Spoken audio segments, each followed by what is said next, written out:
क्या आपको भी कोई मेंटल हेल्थ से रिलेटेड इशू है, कोई प्रॉब्लम है, आप साइकियाट्रिस्ट या साइकोलॉजिस्ट के पास जाना चाहते हैं, ट्रीटमेंट लेना चाहते हैं, थेरेपी लेना चाहते हैं, लेकिन आप इसलिए नहीं जाते कि लोग आपको पागल बोलने लगेंगे, लोग बोलेंगे कि आप पागल हो रहे हैं क्योंकि आप पागलों के डॉक्टर के पास जा रहे हैं, आपका मजाक उड़ाएंगे।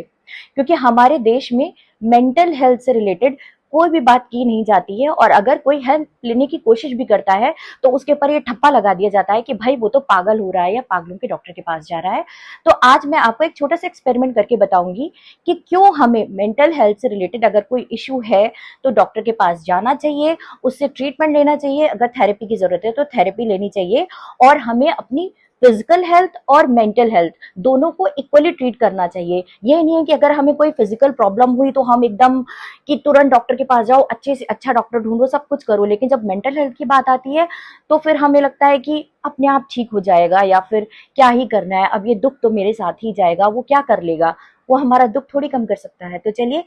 आज एक छोटा सा एक्सपेरिमेंट करती हूँ और इस बात को समझते हैं कि क्यों हमें मेंटल पेन होने पर एक साइकियाट्रिस्ट या साइकोलॉजिस्ट की हेल्प लेनी चाहिए। मान लीजिए कोई एक पेशेंट है, आप खुद भी हो सकते हैं या फिर आपका कोई घर वाला या कोई भी है, उसको कोई भी प्रॉब्लम हो गई। मान लीजिए कि उसको हो गया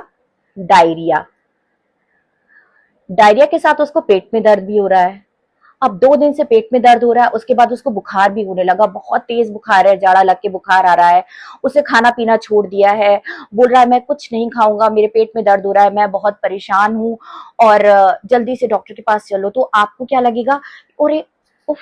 ये तो बीमार हो गया, इसको तो तुरंत डॉक्टर की जरूरत है, और आप तुरंत ही डॉक्टर के पास चले जाएंगे, किसी फिजिशियन या क्लिनिशियन के पास, और उसको बोलेंगे कि भाई 2 दिन से, इसको 2 ही दिन हुए हैं, ज्यादा से ज्यादा बहुत सारे केसेस में जहां लोग लापरवाह भी हों तो 3, 4 या 7 दिन, लेकिन उसके बाद आप डॉक्टर के पास जाएंगे, कभी कभी तो सेम डे ही जाएंगे। डॉक्टर को बताएंगे कि भाई पेट खराब हो गया, पेट में दर्द हो रहा है, पतली लेटरिन आ रही है, बुखार भी हो रहा है, बताइए क्या हो गया, पता नहीं शायद कुछ बाहर का खाया था, कुछ तो ऐसा हुआ होगा, गंदा पानी पिया होगा। डॉक्टर आपको देखेगा, आपको एग्जामिन करेगा,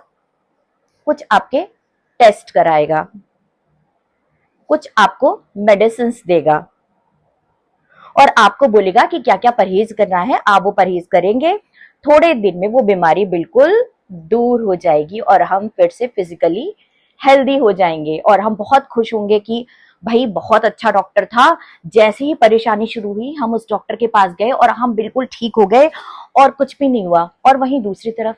अगर आपको कोई मेंटल हेल्थ से रिलेटेड प्रॉब्लम होती है, आपको एंजाइटी हो रही है, नींद नहीं आ रही, डर लग रहा है, कोई भी चीज हो रही है, तो हम क्या करते हैं, उसको दबा के छुपा के रखते हैं, किसी को नहीं बताते। अब मान लेते हैं इसी सेम एक्सपेरिमेंट से कि मुझे मेरी मेंटल हेल्थ से रिलेटेड कोई प्रॉब्लम हो गई, मान लीजिए मुझे एंजाइटी होती है, बार बार रोना आता है, या फिर मुझे घबराहट होती है, लोगों से बात करने में डर लगता है, घर से बाहर निकलना नहीं चाहती, मैं कुछ नहीं करना चाहती हूँ, किसी से बात नहीं करना चाहती, ये मुझे हो गया, ये इतनी सारी चीजें मुझे हो गई हैं।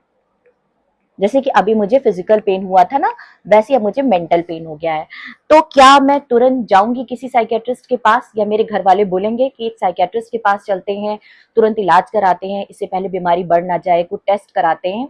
या मैं बताऊंगी कि मुझे ऐसा हो रहा है? नहीं, मैं नहीं बताऊंगी। मैं क्या करूंगी, मैं आपको बताती हूँ, मैं इसको छुपा लूंगी, ऐसे ही डेली मैं इसको छुपाती रहूंगी। अब मैं जिन लोगों के कांटेक्ट में आऊंगी उनको नहीं पता कि मुझे कोई मेंटल प्रॉब्लम है, कोई मेंटल इश्यू है। कई बार ऐसा होगा कि किसी का हाथ लग गया, ये मैं एक एग्जांपल दे रही हूँ, किसी से रगड़ हो गई, कुछ भी हो गया और मुझे दर्द हुआ, क्योंकि मुझे पता है ना कि मुझे कोई बीमारी है, और मैं फिर रिएक्ट करूंगी, मैं गुस्सा होंगी, मैं रोऊंगी, मैं चिल्लाऊंगी, मैं फ्रस्ट्रेट होंगी, तो सामने वाला बोलेगा ये तो पागल हो गई है, छोटी छोटी बातों पर रोने लगती है, बात का बतंगड़ बनाती है, छोटी चीज पर गुस्सा इसके नाक पे रखा रहता है, पता नहीं कैसे रिएक्ट करती है, इसका आगे क्या होगा हमें कुछ नहीं पता। इस तरह से रिएक्शन आने लगती है, और फिर आपको क्या होता है, आपको अपनी सेल्फ वर्थ कम लगने लगती है, लोग आपको जज करने लगते हैं। फिर आप क्या करते हैं, इसका ट्रीटमेंट के लिए आप इतना सब कुछ हो रहा है लेकिन आप फिर भी साइकियाट्रिस्ट के पास नहीं जाएंगे। मैं आपसे प्रॉमिस करती हूँ, मैं वादा करती हूँ कि आप नहीं जाएंगे। आप मुझसे बेट लगा लीजिए। आप क्या करेंगे कि भाई मुझे कोई मेंटल प्रॉब्लम हो रही है, ये मेरी मेंटल प्रॉब्लम है, तो मैं क्या करता हूँ, मैं सिगरेट पीना शुरू कर देता हूँ, मैं शराब पीना शुरू कर देता हूँ, मैं टोबैको लेना शुरू कर देता हूँ, सबसे दूरी हो जाता हूँ, कहीं जाता ही नहीं हूँ, इसको मैं बस नम कर देता हूँ कि मुझे ये फील ही ना हो, ना मैं लोगों से मिलूंगा, ना मुझे गुस्सा आएगा, ना कोई मुझे जज करेगा, बस नम।